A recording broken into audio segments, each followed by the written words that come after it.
Esto es Histopia Historia. Un viaje apasionante por el pasado.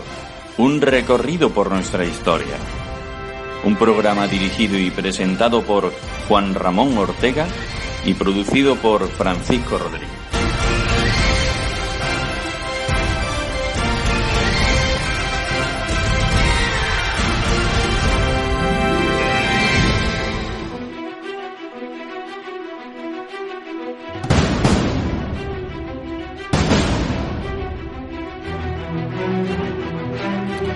Muy buenas tardes, queridos amigos, y bienvenidos de nuevo una semana más al programa Histopia Historia, que se emite desde Onda Local Andalucía y Radio Ignaja. Os recuerdo que nos podéis encontrar donde siempre para descargarlo y escucharlo cuantas veces queráis, en las páginas oficiales y aplicaciones de las emisoras Onda Local Andalucía y Radio Ignaja, en las redes sociales por Histopia Historia y en las plataformas de iVoox, Spreaker y YouTube. Bueno, y en esta semana, ¿qué vamos a conocer? Traemos tres historias bastante interesantes. Fijaros, la primera es que conoceremos la flota romana mediante un libro. La segunda es que conoceremos el contenido de la revista virtual de Histórica. Y por último, conoceremos mediante una novela cómo el nazismo era dado a las reliquias. ¿Qué os parece? ¿Os quedáis con nosotros esta hora? Soy Juan Ramón Ortega y con Francisco Rodríguez a los mandos de la producción, comenzamos.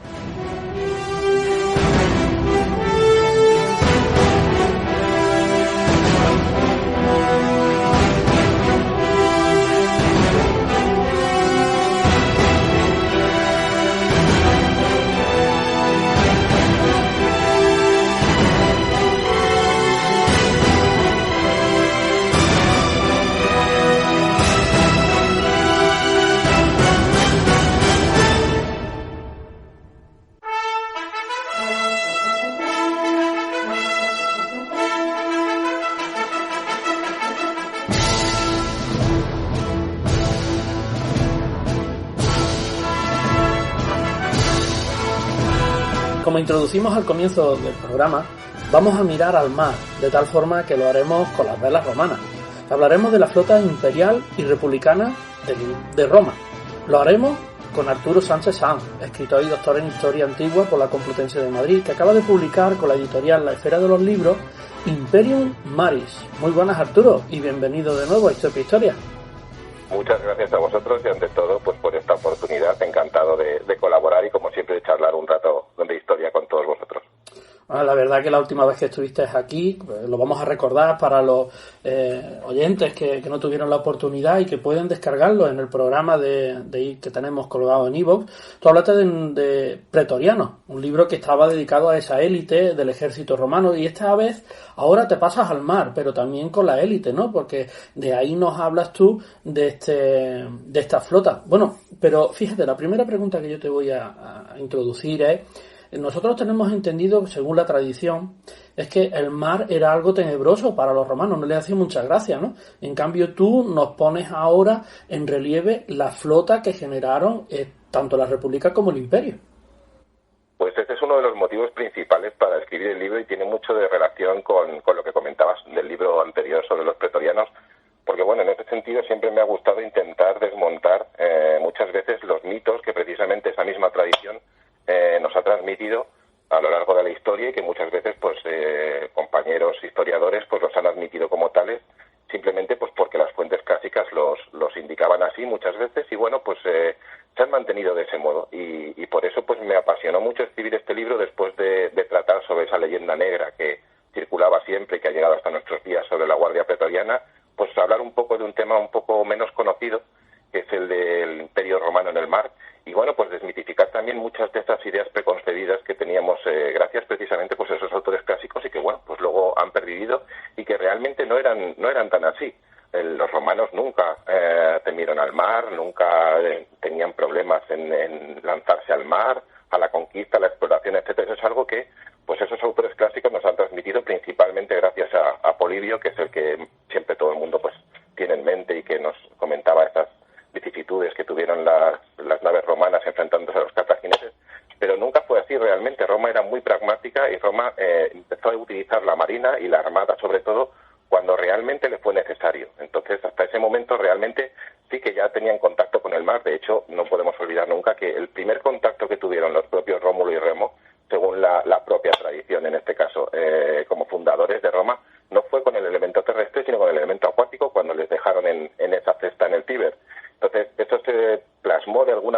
también en su elección del lugar para la propia urbs, que fue pues a orillas del Tíber, y eso siempre ha mantenido un contacto muy estrecho de los romanos con el mar, que a través del río pues alcanzaron el Mediterráneo. Y bueno, pues esa tradición se mantuvo de alguna manera con la creación de puertos, etcétera, y bueno, pues una marina romana y una armada inicial que respondía a las necesidades básicas que tenían los romanos, y que bueno, pues en ese momento todavía no habían iniciado siquiera la expansión dentro de la península itálica, y bueno, pues no les hacía tanta falta tener ese dominio del mar, que bueno, poco más tarde sí que tuvieron, pero miedo no tuvieron nunca. Eso nos lo transmitió Polibio precisamente porque, con una razón muy concreta, se intentaba siempre engrandecer muchísimo los éxitos de los romanos frente a sus enemigos, y por eso, teniendo en cuenta que cuanto más poderoso fuera el enemigo en una faceta que los romanos aparentemente no controlaban o no dominaban tanto en ese momento, pues más grande sería su victoria sobre ellos, y eso es lo que nos quiso transmitir Polibio desde el principio, intentar presentar a los romanos como una potencia terrestre, pero no marítima, que a pesar de todo eso se sobrepuso a todos los problemas que podía tener y a todos sus enemigos hasta convertirse en el dueño del mar. Bueno, todos sabemos que el dominio del mar, ellos le llamaban Mare Nostrum, nosotros ahora mar Mediterráneo, fue muy importante porque fue lo que cercó lo que es el Imperio Romano, y en este caso la pregunta sería, ¿cuándo comienza a ser Roma una potencia dentro del mar?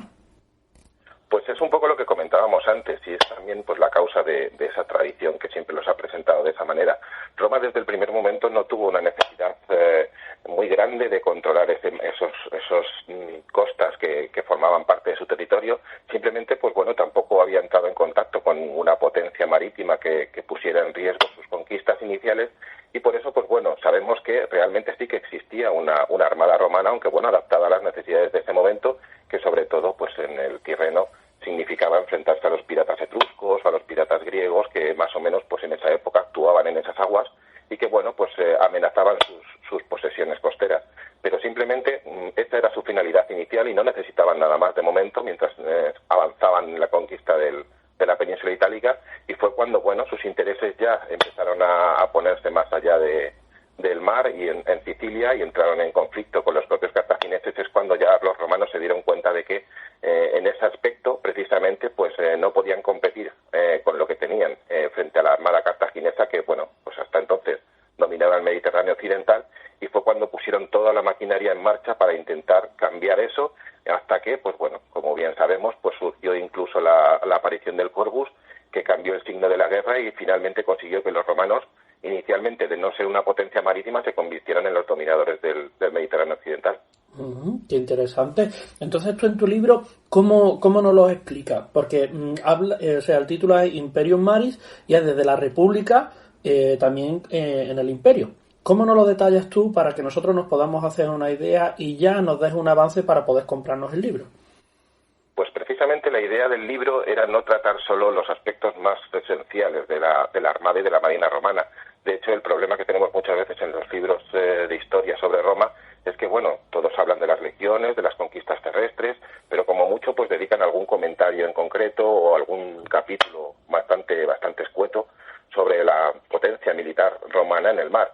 Y pues bueno, lo mencionan también en momentos también muy puntuales, como las guerras púnicas, etcétera, pero no le dan más importancia. Y la intención era pues no solo reivindicar un poco la verdadera importancia que tuvo la Armada romana, sino hacerlo a través de la historia, presentar a esa Armada romana no como un producto de un momento concreto, sino como un producto de una evolución que tenía que ir pareja a los avances y conquistas de Roma, y que contribuyó de manera esencial a lo que conocemos como el Imperio Romano y a su grandeza.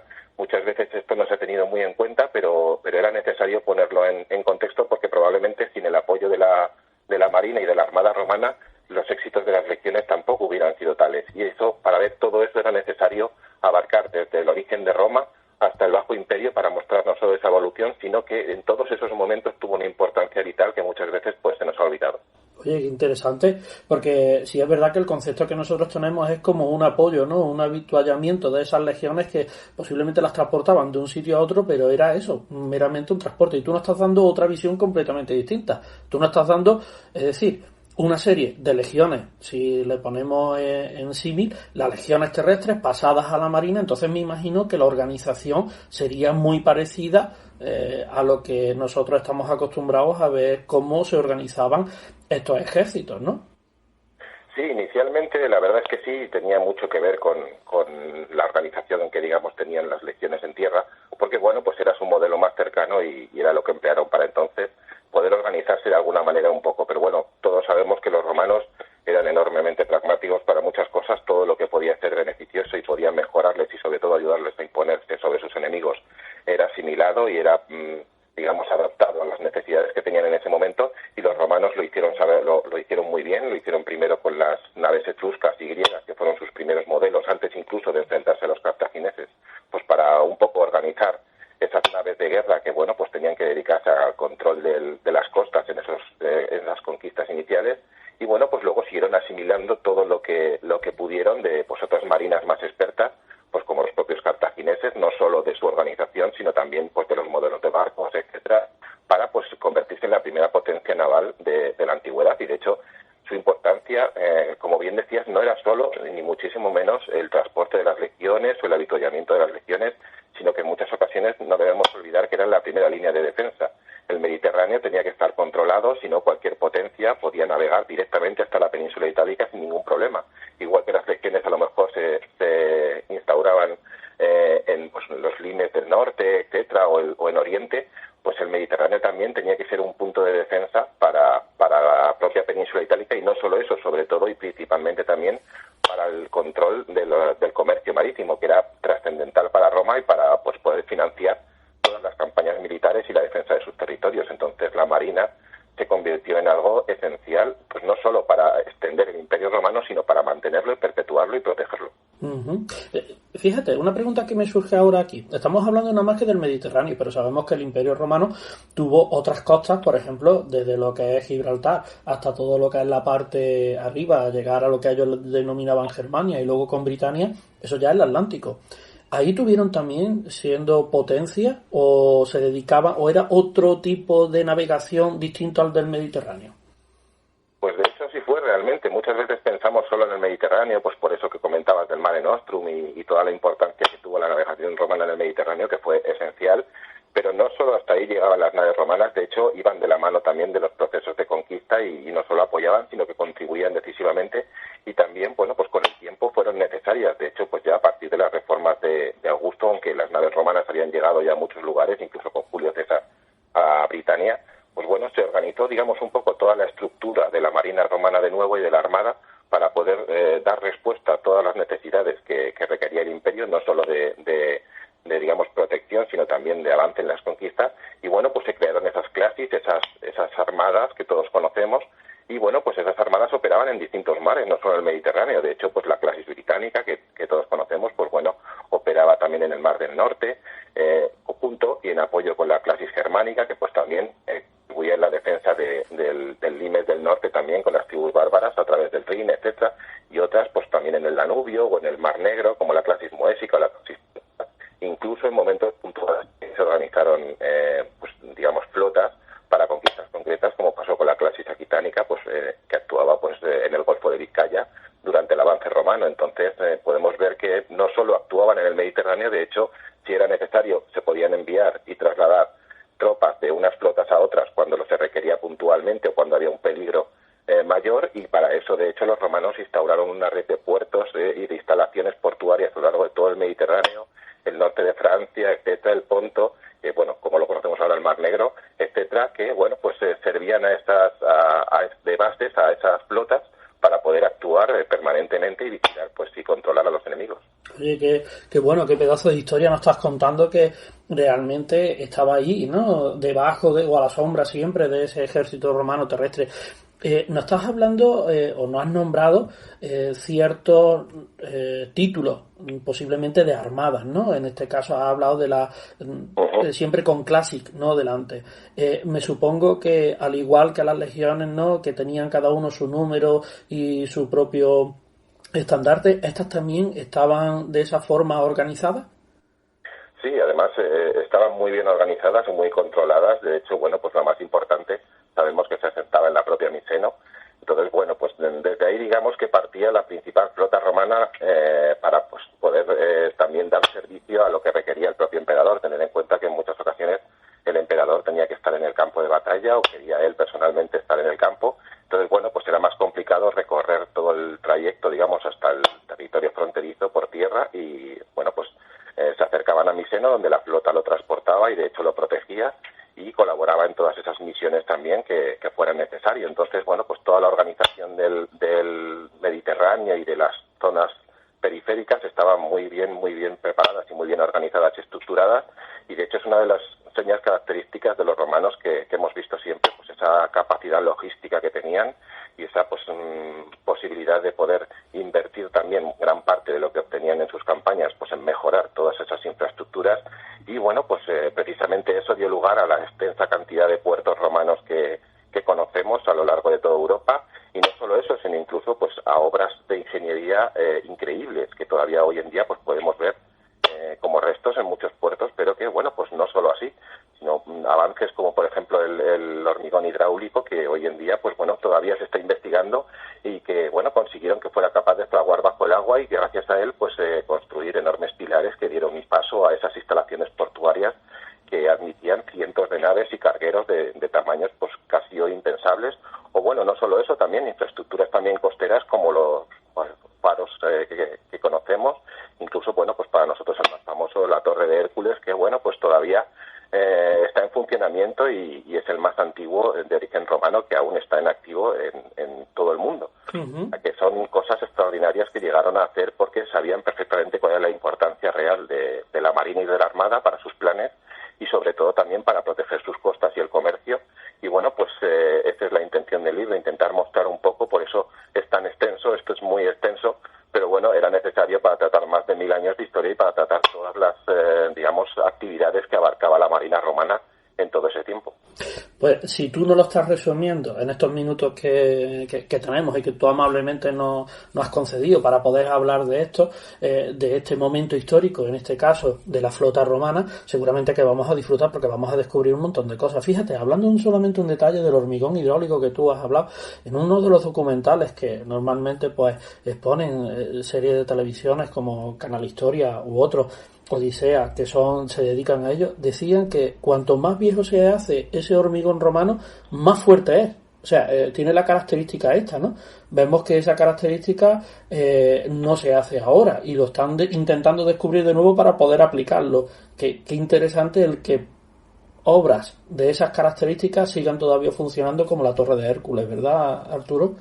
Claro, imaginaros, es una de las cosas que, bueno, pues cuando empiezas a leer sobre este tema y empiezas a darte cuenta de la verdadera dimensión que tiene, pues es cuando también, en mi caso personal, pues me entran muchísimas ganas de seguir investigando y sobre todo de escribir sobre ello y de exponerlo al público, porque bueno, pues es una forma también de acabar con esos mitos preconcebidos y mostrar la historia realmente como fue, más allá de, pues bueno, comentarios a lo mejor un poco más, digamos que tenían una intención muy concreta, como el de Polibio, pero que pues han calado en el imaginario popular y al final, pues bueno, se ha visto siempre a la Armada como algo secundario, pero para los romanos no lo era, no lo fue nunca, desde el inicio de la fundación de Roma, y bueno, pues lo único que fue adaptar esa herramienta, como podía ser las legiones también, otra herramienta para sus fines, y engrandecerla o bueno, pues utilizarla y hacer todo lo posible por mejorarla siempre que fue necesario. Entonces todas las infraestructuras, todos los puertos, los faros, los canales que construyeron los romanos, etcétera, que son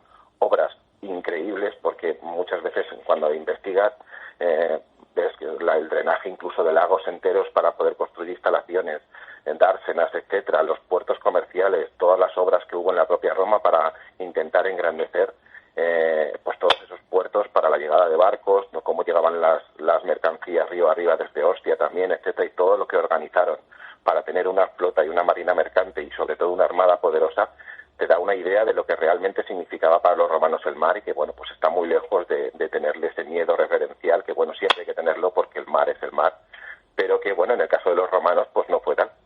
Uh-huh. Pues Arturo, como siempre, ha sido un placer y un honor que hayas estado esta tarde con nosotros para poder descubrirnos esta flota romana y su importancia. ¿Qué te parece si recordamos el título? Imperium Maris, editado por la Esfera de los Libros, y ahora lo podemos encontrar en cualquier lugar, ¿verdad? Para poder comprarlo, Arturo. Sí, ya ha salido a la venta y la verdad es que, bueno, ya sabéis que para mí es un placer colaborar con vosotros y, bueno, me encanta charlar sobre historia y siempre en buena compañía, pues bueno, es un placer, ya lo sabéis, y podéis contar conmigo siempre que queráis y sobre todo espero que os guste y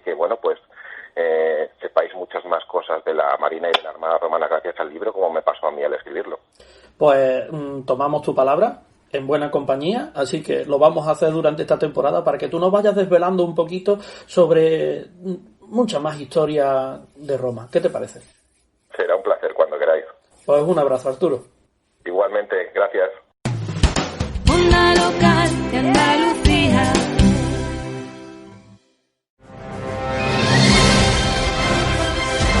Están escuchando Histopia Historia, un programa de Juan Ramón Ortega.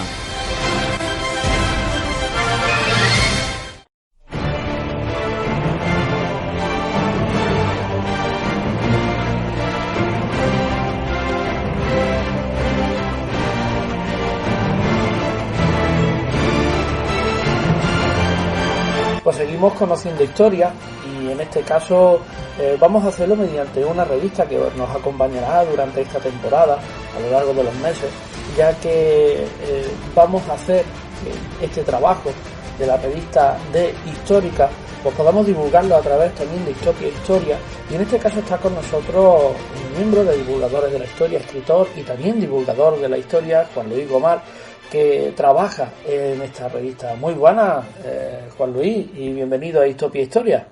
Muchas gracias, Juan Ramón. Encantado de estar contigo. Gracias a ti por apartar de tu tiempo para poder dedicar unos minutitos a divulgar y a ver el trabajo que vosotros realizáis mediante esta revista. Esta revista es virtual, ¿no, Juan Luis? Así es. Afortunadamente, estos tiempos que vivimos nos permiten trabajar en el entorno de Internet, con lo cual no gastamos papel y permite que cualquier persona interesada y con algo que aportar encuentre la forma de llegar a muchas personas. Y esa es nuestra revista, en formato digital, y con lo cual llega al último rincón del planeta. Muy bien. ¿Qué te parece si primero recordamos un poquito el entorno de la revista, cómo se crea? Porque este proyecto está en un grupo de historiadores o personas que os gusta mucho la historia, que divulgadores que estáis juntos y que habéis sacado este proyecto con otros más, y lo que hacéis es hacerlo gratuitamente, ¿no? Así es. Esta revista nació en el seno del grupo de divulgadores y era un proyecto que nació de la toma de conciencia de nosotros de la gran cantidad de contenido que teníamos en nuestro blog. De hecho, el contenido era tan grande que vimos que había hueco para crear algo que facilitara la navegación a través de ese océano de contenido, ¿no? Y con esa idea se forjó esta revista.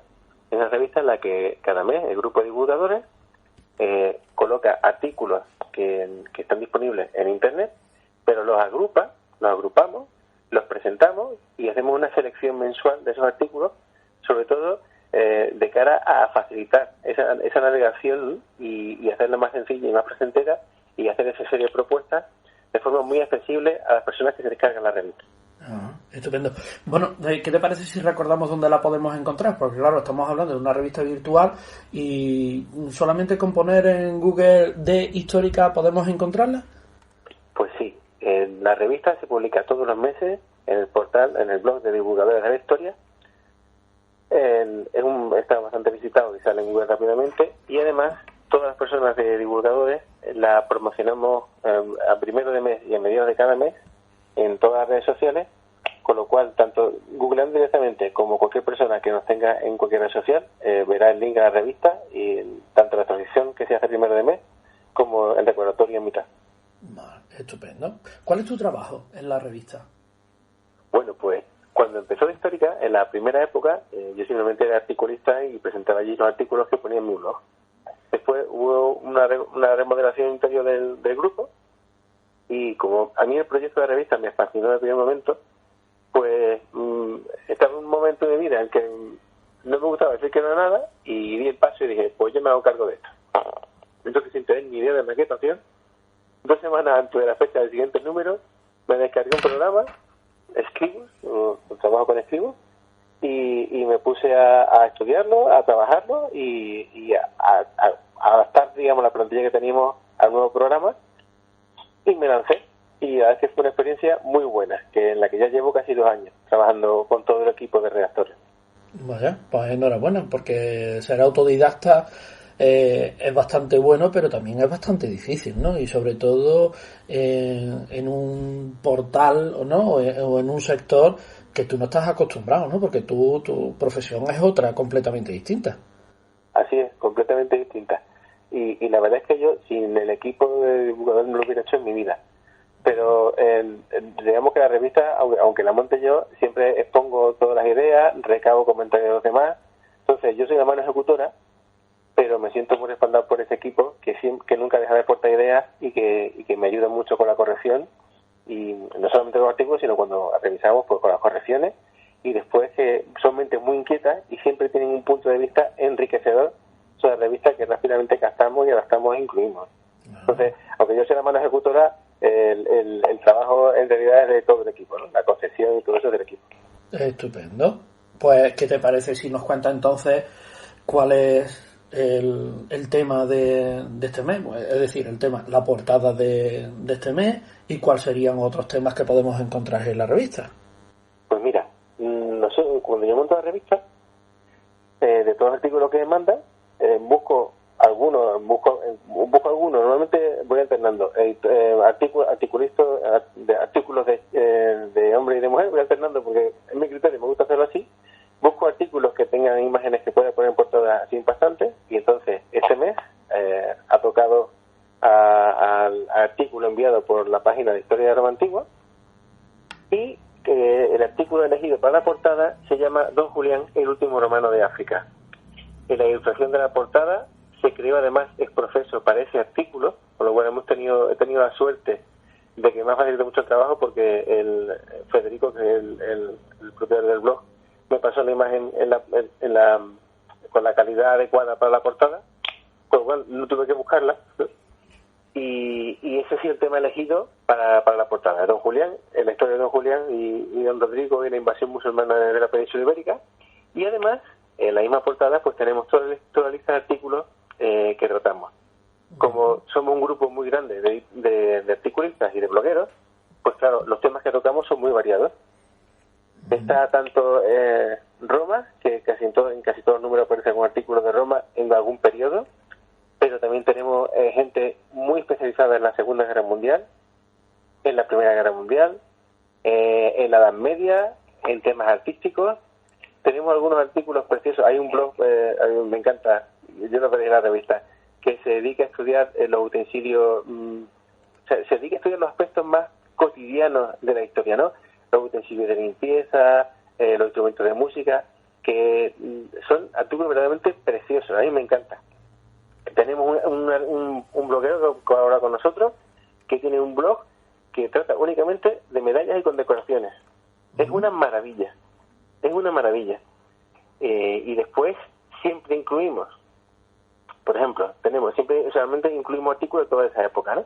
Por ejemplo, en este número tenemos en cuanto a temas europeos, digamos, la historia de una legión, la 12 retronadora, que luchó una batalla sobre un lago de hielo contra los jinetes sármatas, la plaga de Justiniano.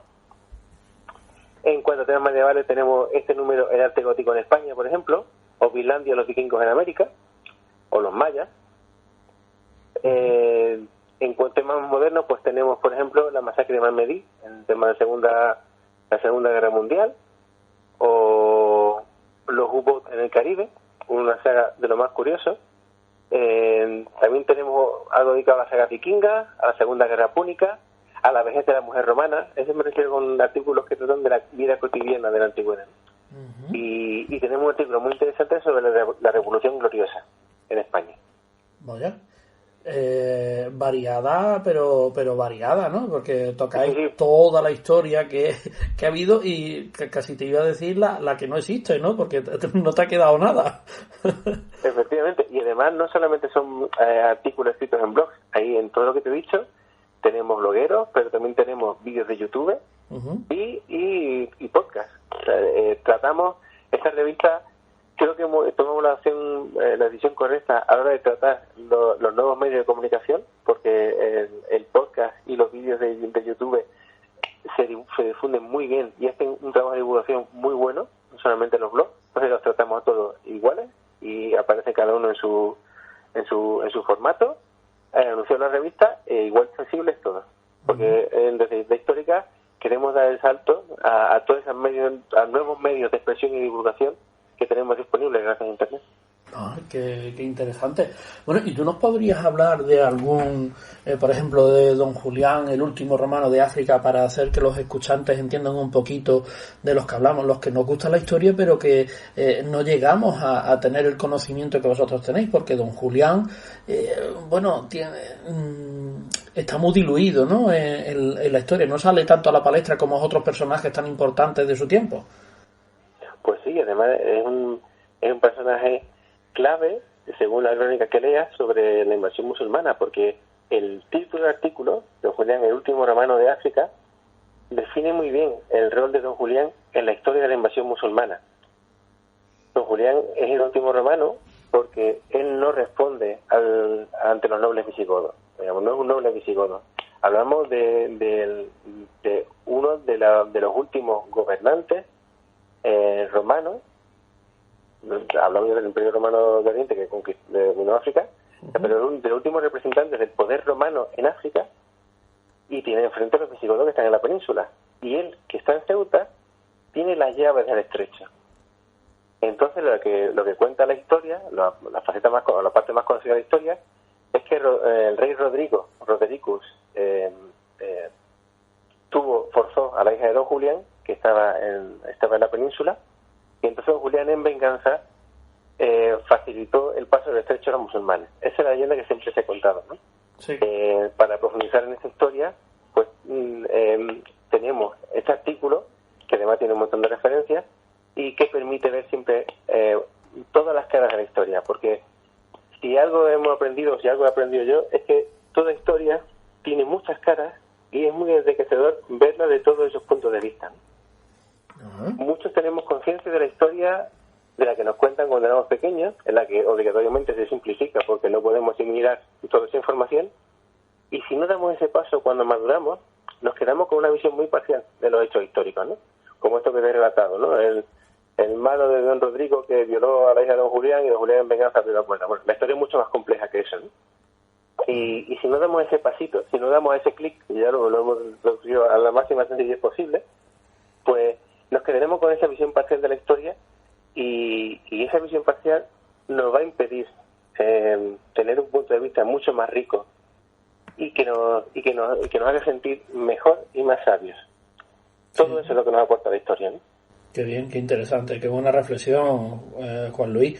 El tema de Don Julián es muy interesante. Entonces repetimos otra vez dónde podemos encontrar la revista. Se llama De Histórica y podemos encontrarla simplemente entrando en lo que es en Google o en cualquier buscador de Internet, ¿verdad? Exactamente.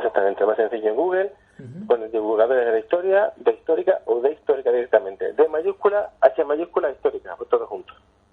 Eso nos llevará al blog de divulgadores de la historia, que es concretamente la página del blog donde se publica la revista.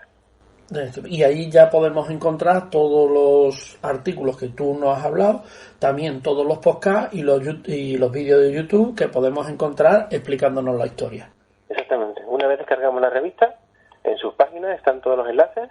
Hacemos una pequeña, en cada página de la revista se hace una pequeña previsualización del artículo, explicando qué es lo que hay dentro, o un pequeño extracto del artículo con los enlaces a la página que lo contiene, o a la plataforma que da la imagen, como YouTube, o a la página de los podcasts, que casi siempre es igual, pero no siempre es así, donde podemos llegar a ese contenido. Estupendo. Completo. Pues Juan Luis, con esto dejamos a que los escuchantes puedan buscar toda la información. Le hemos abierto ahora el apetito, esperemos que les guste, porque seguro, tal como tú lo has explicado y vosotros como lo presentáis mediante esta revista, todos los artículos de los blogs de los miembros divulgadores de la historia, seguro que les va a fascinar. Por lo tanto, tenemos éxito asegurado. Te damos muchísimas gracias por apartar de tu tiempo para poder estar aquí con nosotros el mes que viene, cuando salga el siguiente número. Este número es el 21, ¿verdad? Así es. El próximo número será el 22, correspondiente al mes de noviembre. Perfecto, pues entonces vamos a leernos esta, vamos a devorarla y esperando a que cuando llegue el número 22, pues estáis aquí con nosotros, algún miembro de Divulgadores de la Historia. Este mes te ha tocado a ti, el mes que viene, pues otro miembro pues participará con nosotros explicándonos no solamente el artículo, sino todo lo que podemos encontrar en ese mes de la revista. Muchas gracias por tu trabajo de maquetación de la revista, un trabajo bastante importante dentro de esta revista y estamos muy contentos de que estéis aquí con nosotros. Pues bueno, Juan Ramón, un placer. Yo espero que todo el mundo disfrute de la revista y del programa. Estupendo. Un saludo, Juan Luis. Un saludo. Onda local de Andalucía.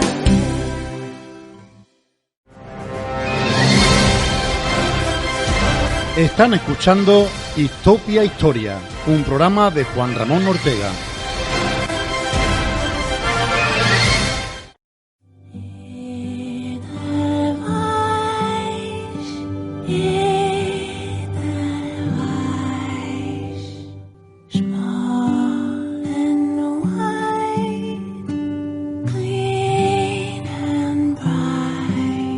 Y terminamos las historias de esta tarde con una novela muy interesante de intriga, suspense y misterio dentro de una historia real.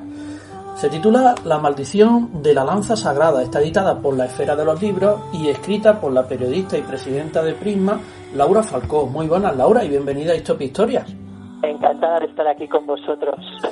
Encantados estamos nosotros, porque además eres compañera de Onda, ya que tienes un programa en Onda Cero y participas en otro. El programa es el Colegio Invisible, si no me equivoco, ¿verdad? Efectivamente, llevamos ya pues un año bien en Onda Cero con el programa y la verdad que nos está funcionando muy bien y estamos encantados.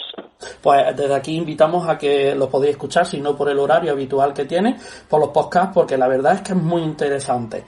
Bueno, Laura, tú tienes escrita esta novela, La maldición de la lanza sagrada, y ¿qué te parece si comenzamos porque tú nos cuentas un poquito cómo va esta historia que tú nos cuentas? Mira, la inspiración de esta historia surge sobre todo por dos motivos. Una, por el apasionamiento que siento realmente por todos los objetos sagrados y toda la historia que tiene que ver con la persecución de todo lo que fueron los nazis hacia esos objetos sagrados. Y por otro lado, por un personaje que de repente cae encima de mi mesa una noticia, que era pues un poco el centenario de un suceso, que era precisamente el encarcelamiento de una mujer que se llama Helen Duncan, que fue una medium inglesa, que fue apresada nada menos que en 1943 juzgada por brujería, algo inverosímil a esas alturas de la película. Y os preguntaréis, pues, ¿por qué esta señora fue presa por brujería? Pues es muy fácil. Esta señora, como muchas de las mediums de la época, eran casi pues como si fueran las peluqueras, las porteras de la época. La gente confiaba en ellas, la alta sociedad sobre todo, les explicaba todos sus secretos a estas señoras. Esta señora cometió un gran error, que fue hacer público uno de esos secretos en una de las reuniones que tuvo con otros fans suyos. Y es que una de las madres que estaba en la sesión era madre de uno de los marines que estaba precisamente en el SM Barham, que era el barco de Su Majestad, y a ella no se le ocurrió otra cosa que hacer público que ese barco no iba a volver porque había sido hundido. Con lo cual, ¿qué es lo que ocurrió? Pues que automáticamente el servicio de inteligencia británico entró en pánico porque pensó que una de dos, esta señora era una gran medium o era una espía. Claro, cuando la vieron físicamente, una señora entrada en carnes con problemas respiratorios y cardíacos, pues no casaba mucho con el prototipo de una espía. ¿Qué les quedaba? Juzgada por brujería. Lo que querían en cualquier caso es sacarla de en medio por el peligro que tenía que desvelar nuevas operaciones, sobre todo teniendo en ciernes lo que era todo el tema del desembarco de Normandía. Imagínate si hubiera realizado cualquier otra información confidencial. Y entonces, sobre ese personaje basas tú tu novela, o por lo menos el protagonista. El personaje a mí me sirve de inspiración, porque es un poco un nexo, es de la misma época exacta de lo que es la lanza, de lo que es toda la Segunda Guerra Mundial. Ella tuvo mucho que ver también pues con todo lo que fue el movimiento ocultista que hubo en ese momento, porque seguramente los oyentes sabrán, pero bueno, en cualquier caso fue una época donde el ocultismo brilló absolutamente. Teníamos, por un lado, a Hitler obsesionado realmente con la búsqueda de objetos de poder, obsesionado con personajes esotéricos, como por ejemplo Aleister Crowley, era un gran seguidor de la Bestia Negra, aunque para su desgracia la Bestia Negra defendía el régimen inglés, no precisamente el régimen alemán, ¿no? Por parte, pensemos que Hitler se dotó de su propio comité casi de sabios esotéricos. Tenía a Karl Elfsgraf, que era su astrólogo personal, luego estaba Louis Christian Hauser, que era el mago de Himmler, Ignatius Timothy, que era otro mago y visionario que colaboraba con ellos. Por otro lado teníamos la Sociedad Thule con María Orsic y con otros personajes que pretendían o creían defender que el origen de la raza aria estaba en las estrellas o igual en la Atlántida, o sea, vaya locura, pensaríamos ahora. Pues en ese momento todas esas hipótesis eran verosímiles. ¿Qué hizo Churchill? Yo siempre digo que yo no creo que Churchill creyera en las ciencias ocultas ni que quisiera regir la guerra a base de astrólogos, pero como Trump de inteligente pensó, si mi enemigo dirige sus pasos pues basándose en una carta astral, que mejor que yo coger un astrólogo para intentar saber qué es lo que este hombre está viendo en las cartas astrales y cuáles pueden ser sus pasos, porque probablemente es fácil deducirlos, ¿no? Entonces Churchill ficha a Luis de Gaulle. Pero no solamente a Luis de Gaulle, sino que nos encontramos que en el ámbito inglés tenemos personajes tan curiosos, por ejemplo, como Jasper Maskelyne. Este hombre es un ilusionista. ¿Y a este hombre para qué lo fichan? Pues lo fichan para que adoctrine a las tropas cuando están en Egipto, para que si son cogidas presas puedan o bien camuflarse, o bien camuflar incluso armamento o pruebas o cosas que no quieren que el enemigo coja. O sea, les enseñan trucos de magia. Acabáramos. Lo que pasa que, claro, esto dura lo que dura. Esto dura, pues no llega ni a un mes, que evidentemente este señor lo despiden porque se dan cuenta que esto es una auténtica estupidez. Pero llegamos a ese nivel, o sea, es decir, que es un momento en que el mundo parece que fija todos sus objetivos y fija todas sus estrategias a base de eso, de astrólogos, ilusionistas y magos. Pues vaya, nos estás abriendo un poquito los ojos en el sentido de poder ver una amplitud de la Segunda Guerra Mundial desde otro aspecto completamente distinto al que estamos acostumbrados, que es solamente el bélico, ¿no? Pero, o sea, que se sustentaban todo eso. Entonces, ahora tú generas la novela porque recordamos que la lanza sagrada es la que se recuerda de Longinus que atraviesa el cuerpo de Cristo cuando está en la cruz, ¿no? Efectivamente, esa lanza proviene de ahí, de Longinos, que todavía no está claro si realmente se llamaba Longinos, porque resulta que su nombre coincide exactamente con uno de los asesinos del César, con lo cual es muy extraño que coincidan dos nombres exactos en la historia. Es posible que uno de los dos no sea correcto. En cualquier caso, lo conocemos como Caius Longinos, que es el centurión romano que, para verificar que Cristo estaba muerto, porque recordemos que evidentemente lo que no era posible es tener a alguien agonizando en sábado, con lo cual los viernes se verificaba que todos los que estaban crucificados estuvieran o muertos o fueran a morir en breve. Aquellos que todavía estaban en relativo buen estado se les partía las piernas para hacer que se acelerara el proceso de la muerte, y aquellos que pensaban que estaban muertos se les pinchaba precisamente para purificar su muerte. Eso fue lo que ocurrió con Cristo.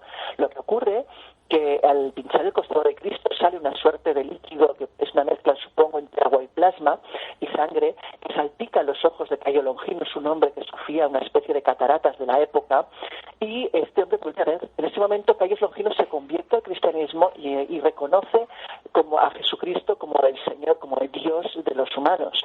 Es en ese momento que la historia da a la lanza ese poder sagrado precisamente por haber atravesado el costado de Cristo y poseer en sus entrañas restos de la sangre de Dios.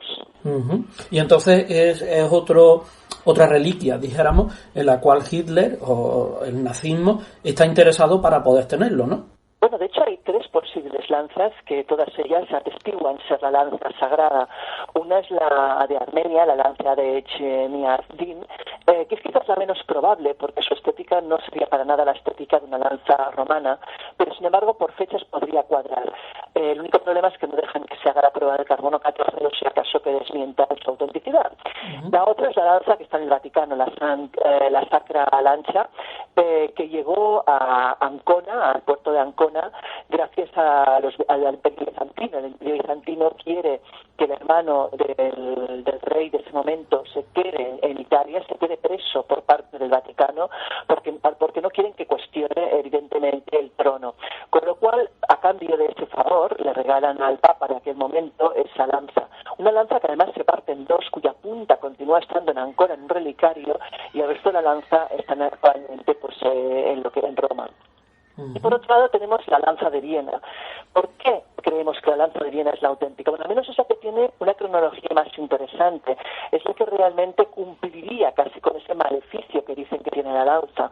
Dicen de la lanza que aquel que la sostiene será el amo del mundo y aquel que la pierda probablemente correrá las peores de las desgracias, aparte de también acabar pagándose un cabo con su propia vida. Y de hecho es lo que ocurre con muchos de los que han poseído esa lanza. Pensemos que es una lanza que desde Cayo Longinos ha pasado por el emperador Constantino, por el rey bárbaro Alarico, ha pasado por Carlos Martel, por Carlomagno, por Enrique IV, por Federico Barbarroja, por Carlos IV también, ha pasado por una ristra de gente famosa, y no solo eso, sino que fue designada por Napoleón, se hizo retratar con ella, aunque nunca la tuvo Carlos V, en el cuadro que tenemos actualmente en el Prado. La lanza que él ostenta en ese cuadro es una imitación de lo que era la lanza de Longinos, porque se suponía que retratarse con esa lanza era un símbolo de poder, sobre todo de poder contra lo que eran los fariseos y todos los ateos, porque Carlos V defendía precisamente todo lo que era la cristiandad, ¿no? Entonces esa lanza, ¿cuándo se incorpora al imperio alemán? Pues cuando Adolf Hitler en el 1938 invade Austria. ¿Y por qué Adolf Hitler tiene esa obsesión con la lanza? Hitler conoce acerca de la lanza en 1912, como cuando estudiante de pintura, de arte, vive en Viena, y ahí, junto con un amigo suyo, que además curiosamente era judío, lo cual tiene narices también, pues visitan en el Museo de Estrasburgo. Él reconocía la existencia de la lanza por la ópera Perifrasa de Wagner, de la cual era fan, y conoce de sus supuestos poderes. Cuando él la ve físicamente, realmente, según cuentan, entra en trance prácticamente, y sale del museo diciendo que esa lanza tiene que ser algún día suya. Bueno, pues es en 1938, tras la invasión de Austria, que él se cierra una hora dentro del museo con la lanza, y de hecho, según los testigos, sale diciendo que él es la reencarnación de Landulfo I de Capua, señor feudal que en su momento tuvo posesión de esa lanza. Hasta ese punto llega su locura. Y es a partir de ese momento que la lanza pasa a estar en Nuremberg, primero en Santa Catarina de Nuremberg, de ahí en el 42, cuando piensan que puede peligrar lo que es el imperio nazi, la pasan a los sótanos, al búnker de Nuremberg, del castillo de Nuremberg, y más tarde, en el 45, y luego precisaremos exactamente cuál fue el último movimiento, porque además hay muchos errores históricamente respecto a qué ocurrió realmente con la lanza, pues es en el 45 que esa lanza pasa finalmente a estar en la Panierplatz, donde el general Walter Horn la recupera.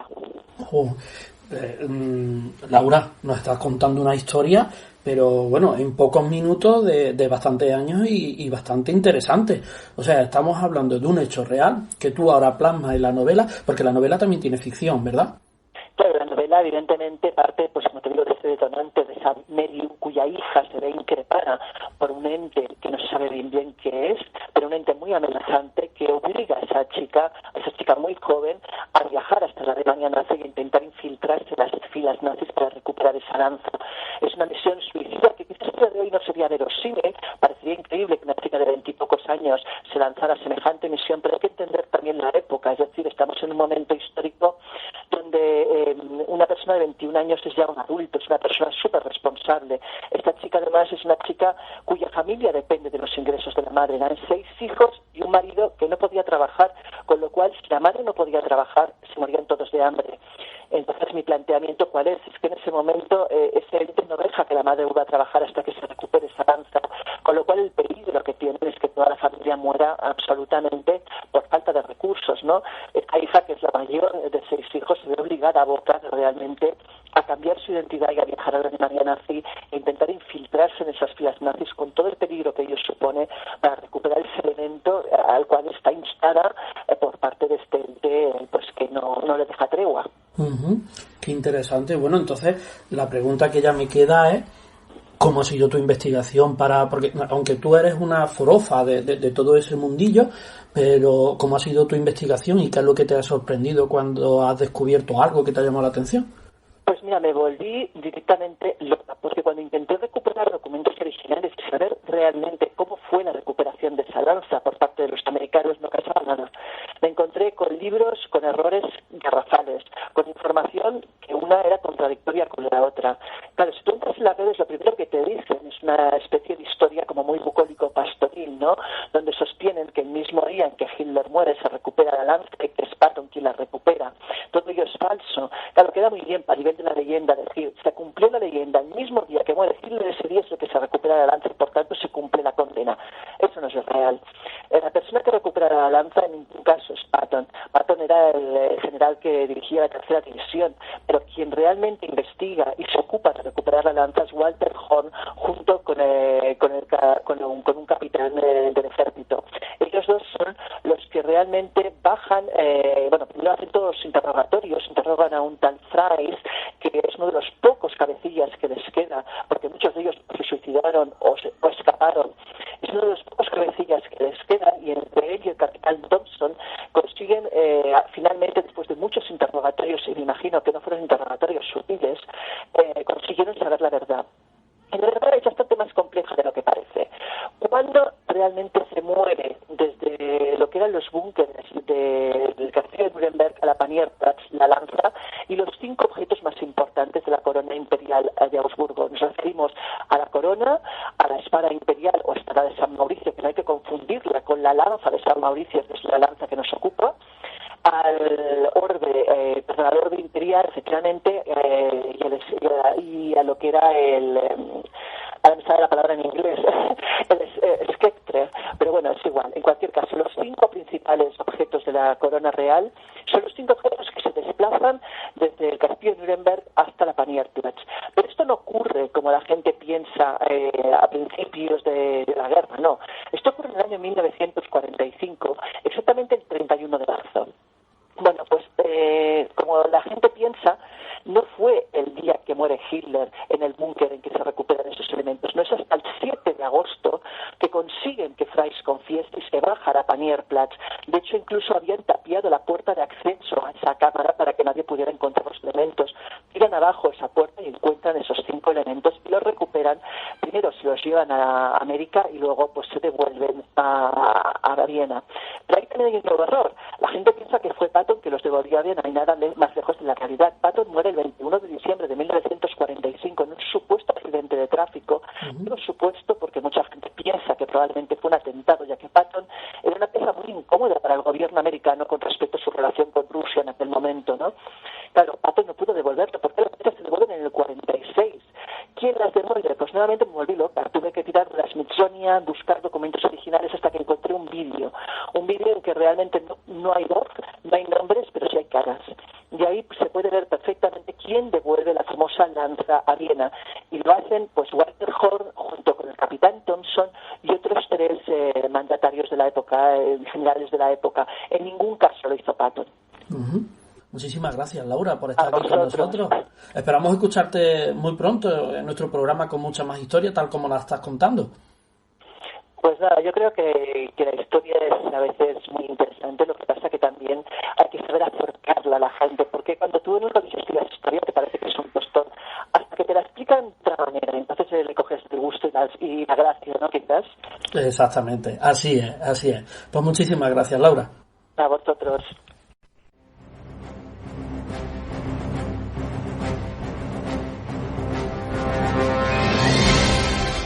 Bueno, y hemos terminado por hoy, recordando que hemos conocido cómo era la flota romana y su importancia en la República e Imperio mediante Imperium Maris, de Arturo Sánchez Sanz. Luego, en la revista de Histórica nos descubrió su último número para poder disfrutar de esta historia y muchas más mediante Juan Luis Gomar, miembro de Divulgadores de la Historia. Y hemos terminado con Laura Falcó y su novela La maldición de la lanza sagrada, donde nos contó un aspecto del nazismo poco conocido. Solo nos queda despedirnos hasta la semana que viene, así que disfrutarla con responsabilidad.